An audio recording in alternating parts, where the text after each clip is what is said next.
those pieces of you is what makes you relatable. It's what makes you an expert, because it's not about being an expert in everything. It's about being an expert in the specific life that you chose to lead.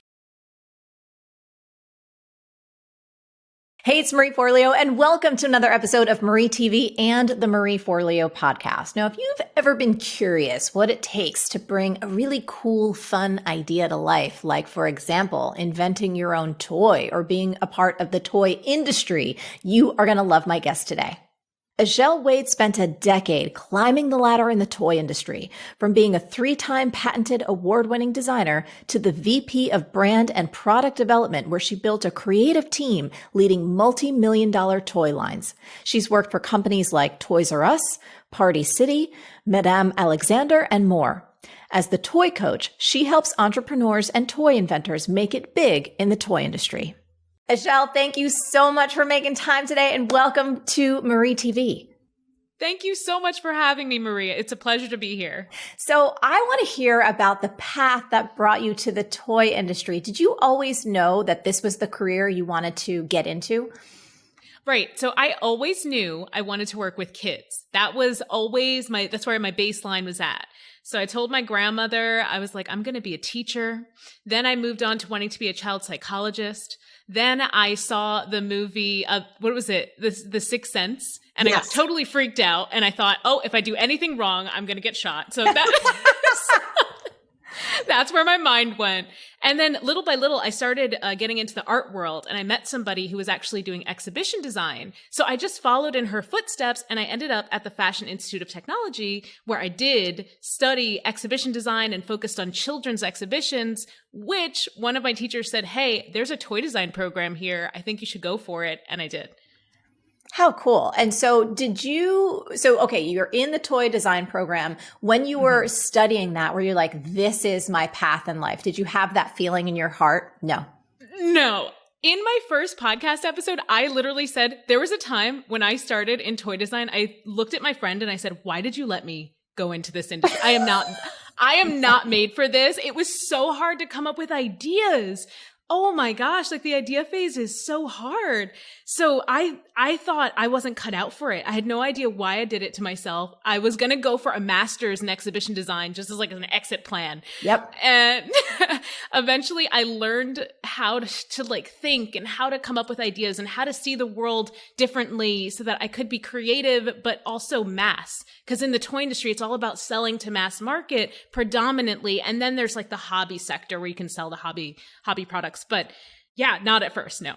That's so fascinating. And I'm so happy that you brought that up, because I feel like there are many times in our lives where we may want to start something new or get into a new field, and we can have that narrative that says, well, I'm not that creative, or I can't come up with ideas this fast. And I think what you're sharing is so inspiring, because it was like you were in that position, you stuck with it, and you're like, oh, I can learn how to do this. Oh, I can unlock my creativity and see how to apply it in all of these new directions.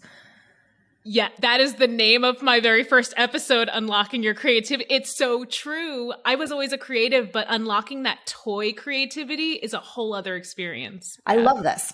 So what inspired you then to make the leap? Because you had this incredible career within the industry of being a toy designer and then the VP of Brand and Product Development. And then that's another leap to then entrepreneurship. Tell us about that. So I never wanted to be an entrepreneur. I grew up watching my mom come home at 12 o'clock in the morning, 2 o'clock in the morning, working her butt off as an entrepreneur in her own right. So I said, nope, not for me. I will always stay in corporate. And then the pandemic hit and I started reassessing life. And I said, you know what? I can't even believe how much time I don't spend at home. And now having this time at home with my partner and imagining our future, I started to see this future where I would never see him. I would never see my potential children in the future. And I just didn't like that. Like, what's the point? So I just said, you know what? Maybe now is the time. Maybe I'll take the leap. And I did it.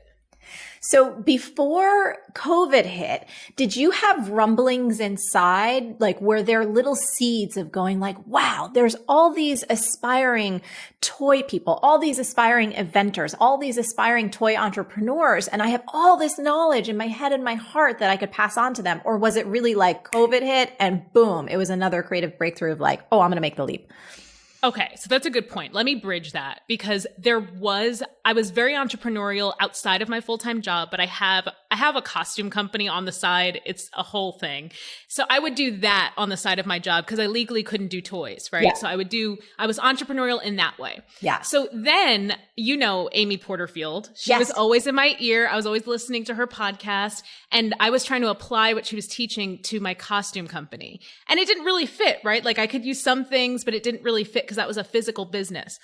And then one day I went to a toy industry event and I met this woman who had a game and she was so passionate about this game. And I really wanted to help her. I wanted to pitch her to my boss and share her product and maybe we could license it. Like maybe big things could happen for her, but she just didn't know what I needed to know in order to pitch to him. She didn't have the tools. She didn't know what to say. She couldn't communicate it, but I could see it. Like, you can just sense it. Yes. I could see it. So one day I was just driving, listening to the same podcast, and all of a sudden it just hit me. And I was like, wait a second, why am I trying to reinvent the wheel and teach myself something I know very little about, being fashion design, doing my costume company, instead of trying to do something with all of this knowledge I have for 10 years of being in the toy industry? And it was just kind of the timing. I think the pandemic, those feelings coming up, realizing I didn't need as much as I thought I did to just get by day, where I got to the point where I'm like, I can do this. I took my savings and I was like, I can do this. Let me do it. I'm so happy. Thank you for sharing all of that detail because there's a few things I just want to underscore for our audience. One, the value of continuing to feed yourself inspiring, educational information, just like what we're doing right here, where you hear different people's stories, you're focused on entrepreneurship. And even if you don't expect to be an entrepreneur, there's going to come a time perhaps when you're like, whoa, I have something that I can give to the world and I want to do it in a new way. So that's number one. Number two, I loved that you just said, and again, I'm going to highlight this, is that you took a look at the numbers and you said to yourself like, oh, I don't necessarily need to spend X amount of dollars every month. I can actually do something, not put myself in a position where it's scary, but really go like, wow, I can take a leap towards my big dream. So that's another thing I just want to acknowledge, respect, and appreciate you for. And thank you for sharing that. So on your podcast, you've talked about this idea called the puzzle of you. And because we have so many multi-passionate entrepreneurs like myself in this audience, tell us about that concept and how maybe it can help our listeners find their own path. You are such a good example of this. I follow you as well, obviously. And watching your webinars and your lead in to B-School and seeing you on social and stuff, you integrate your personality so well into your business, right? Thank you. Yeah, so well. And those pieces of you is what makes you relatable. It's what makes you an expert, because it's not about being an expert in everything. It's about being an expert in the specific life that you chose to lead, right? And what I talked about in that podcast episode was just teaching my students like, hey, you don't have to know exactly what your goal is, what your end goal is, how you're going to, wrap all this toy industry knowledge you're getting from this podcast up into a pretty bow of a toy business. But what you do have to know is what you love. You have to know what you're skilled at. You have to know who you're connected to, and you have to want to put all that stuff together into something. So the best example of this, I think for me, is my podcast. For the longest time, I actually wanted to be a voice actor. I was like, that would be a great side gig. Like, how cool would that be? And then I had all this toy knowledge. And literally one day I realized, oh, my voice can combine with this toy knowledge, these pieces of me, and turn into something that people resonate with because they enjoy listening to me and I'm giving them valuable information. And that is what you do with those pieces of you. You just have to figure out how they fit together. That's right. It is like a puzzle. And I often love to talk about that part of my journey when I was in my mid-20s and I'm like, okay, I love this coaching thing. I love marketing. I love hip hop and dance and spirituality. I felt like I was all over the place. And I was, but that was what needed to happen at that particular stage. And people would be like, oh, did you have the vision for Marie TV? I'm like, hell no. I did not have any vision, right? Whatsoever. I was like, I couldn't see 5 feet in front of me. But what I did do, again, echoing exactly what you're talking about, was I'm identifying these different pieces that currently feel so disparate. They currently feel so disconnected. But if you continue to lean into those passions or those interests or those talents and give yourself just a little bit of permission to explore them without an attachment to a particular outcome, I find for most of us, convergence happens, just like your podcast happened. You're like, wow, voice actor, it's just awesome. So again, thank you for sharing that. I want to move on to the mantra that your mom gave you. Because as you know, my mama gave me a mantra, and I love the mantra that your mama gave you. Can you tell us what that mantra is and any story that comes to mind or your heart about how it's supported you in this journey? Yeah. My mother's mantra is, Azhelle, never say you can't. And I have a very distinct memory of the first time I remember hearing it, actually. And I remember what I was wearing, which is the weirdest thing. I was wearing this like plaid tartan skirt that was like blue and lime green. It was so bizarre and probably very 90s, with like a black turtleneck top. And I remember coming up to her, I don't even know what I was doing. And I just said, Mom, like, I can't do it. And she just looked at me from her computer so seriously and calmly. And she was just, Azhelle, never say you can't. And for some reason, that sat with me so hard. And I went and I did that thing.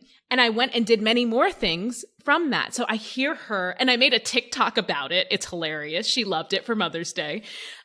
Just doing that whole never say you can't, because she literally would say it to me every time. So when people ask me, Azhelle, how do you get so much done? And it's because I literally believe I can do it. So there is nothing worrying me about what if I do it wrong. I assume I'll do it wrong, but I can do it. Yes. So that's the same. That is the power of our beliefs and how they really do drive not only how we perceive ourselves in the world, but how we then live into and form into reality. That's when people ask me about anything and they're like, but you didn't know how to, anything around the book, or I did my crazy book launch concert. I was like, I didn't know, but yeah, it's like everything is figure outable. Like, I'm not just saying this shit. I believe it. Like, I literally live it. And I have your book and I love it. And I bought it because of that reason. It's the same mantra. I love it. Yeah.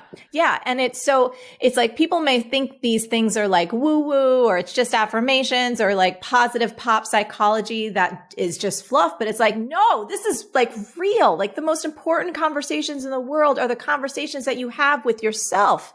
And if they are encouraging, and again, it's not all going to go right.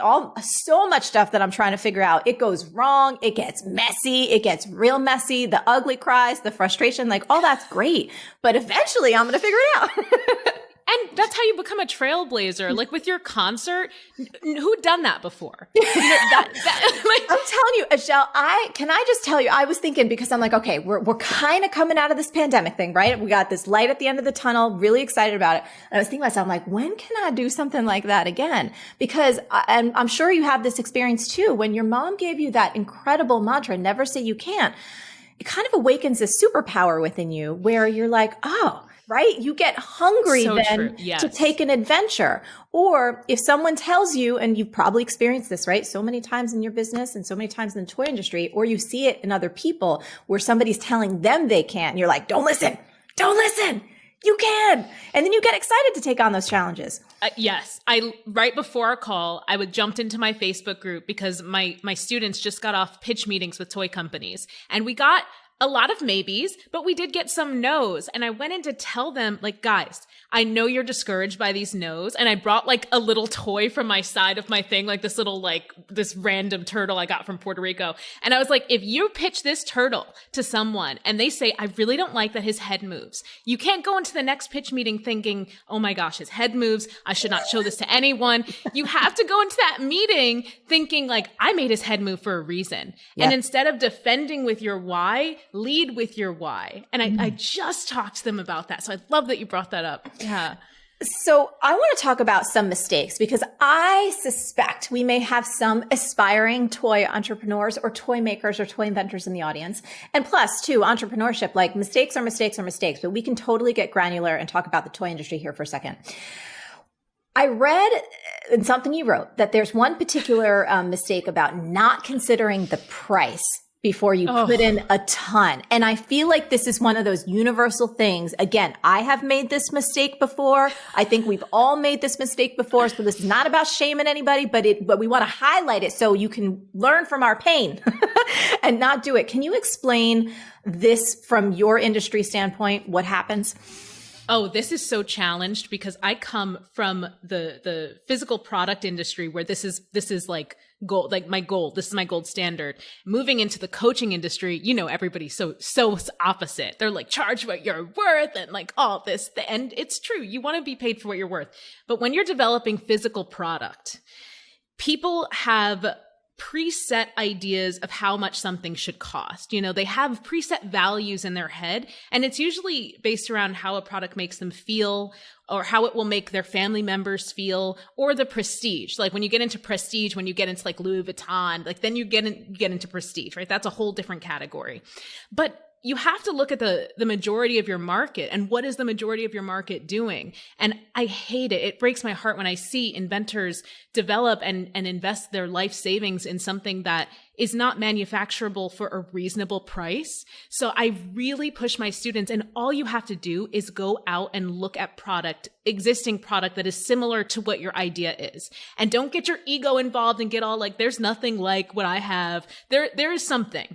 And if there is really nothing like it, you find the two things that are like similar, that if they came together would be like your idea. And you look at the price of those two things and you assume that these prices are the sustainable prices. So you have to be able to like cost reduce your item so that it's like a quarter of that price is what your factory price will be. So I just encourage my students, like, look at your item, look at competitor items. If you have, let's say, like a game that you're making and it has like 5 plastic pieces and most of games of that price point have 2, you've gone too far. You got to rework your gameplay. You've got to rework your product to drop that price point, or no one will accept it. I have one example.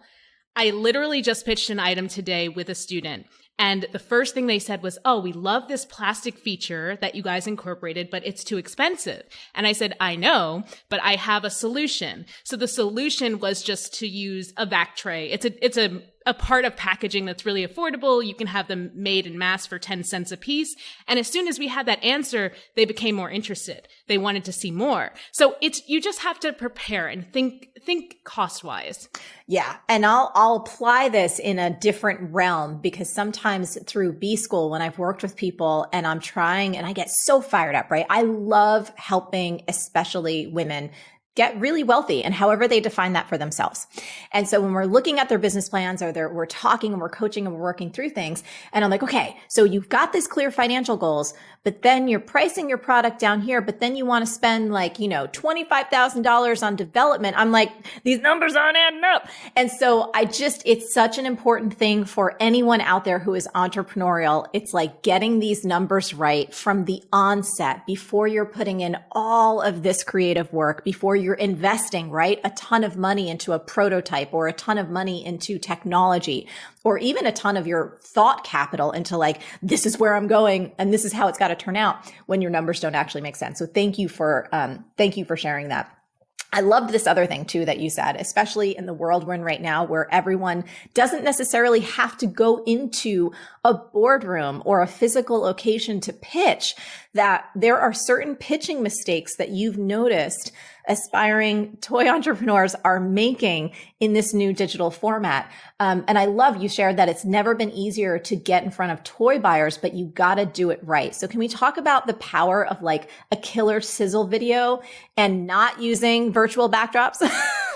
Oh my gosh. Do you not like them as well? People, they're like, oh, Marie, you're such a nice visual. And I'm like, dude, this is like my house. Like this is real. This is a real thing. I personally don't care, but I thought it was just so absolutely valuable for you as the toy coach to go like, hey, look, here's what's wrong and here's what you got to switch up. So the Sizzle reel, I feel like I see that people get this wrong in every industry, but tell us about it. So a Sizzle video in the toy industry is usually a 30 to 60 second video that explains your product concept. It shows, what it is, why kids will love it, and why a buyer should buy it, right? So it usually shows some of the marketing features. The biggest mistake that people make with the Sizzle video is they wait until halfway through the video to actually show you all the good stuff about the product because they're thinking they're doing like a build up. They'll do an intro of themselves as an inventor. They'll have like a logo and a jingle for like a minute. And that is not what you want to do, because I know, having been a toy industry executive, you are so busy. Yes. You want to look at these ideas, but you have zero time. In the time that you hit the download button for that video, you could be like called into a meeting. So we don't have time. I tell people, keep everything good before the 45-second mark. But honestly, in 30 seconds in, if you haven't said something to catch their attention, like this rocket shoots 150 feet in the air, like you're at a loss. Yeah. So sorry, I didn't mean to cut you off, but this is something that I've seen, and I even noticed it too. I remember like some of my earliest videos, I'm like, oh God, Marie, like the intro, like your intro is so long. And now I'm just like, get to the point, let's get to the point, right? It's I love your intros, by the way. I was watching one the other day and you wrote like, oh, headphones, this episode contains explicit content. I was like, oh, that's so nice. I should have that. I was like, that's so well done. Thank you. But like the early days, because I have all my stuff up. I always tell people, they're like, oh, I'm like, y'all got to go and look back at like 2011. Like go look at the stuff from my webcam when I was like, I just had a puppy and I don't know what the hell's going on. I'm like, all right, I'm going to do a Q&A Tuesday. There's like nothing.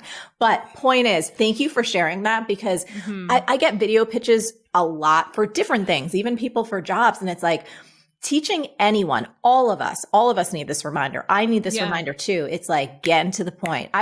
It was the other day, I have an herb garden. It's a very small herb garden, but I was short on time and I needed to trim my parsley. And I'm one of those humans. I'm like, I just want to like do it right. And I'm going on YouTube, right? And this like one guy, it's a whole intro. It was like, he went on Fiverr and he got this whole logo that spins. And I'm like, nope, can't even deal with it. Somebody else, I'm going to teach you how to harvest your parsley right now. And it was like, boom. And I'm like, done. Yes. So, yes. Just another example. We can example. learn from TikTok, right?